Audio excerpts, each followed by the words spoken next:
Hey there, let's talk about something really interesting.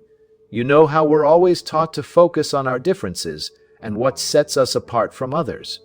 Well, I want to share with you an idea that came from a writer named Daniel Defoe. It all started in 1665 when a devastating plague swept through London, killing over 100,000 people. Can you imagine experiencing something like that firsthand as a 5-year-old? That's what happened to Daniel Defoe. Fast forward 60 years, and he wrote a book called A Journal of the Plague Year, where he recreated the events of that year from his own memories and research. What's really fascinating is what he noticed about people during that time. As the plague raged on, people began to see each other in a different light. The usual differences between them, like their religious beliefs, started to fade away.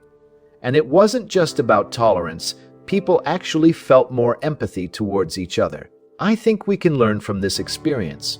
We want to cultivate that same kind of connection and understanding with the people around us. So, I'd like to propose a simple practice.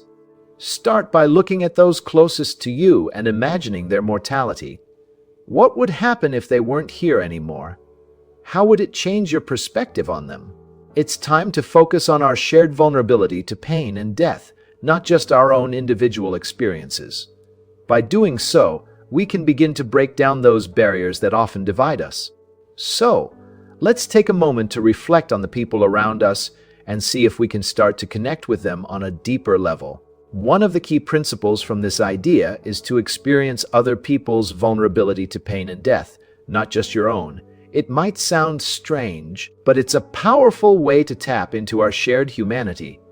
Daniel Defoe also wrote about something called the laws of human nature, which I think we can all benefit from. One of them says, meditate on our common mortality, the law of death denial. It's time for us to confront our own mortality and the fact that we're all in this together. So, let's start small.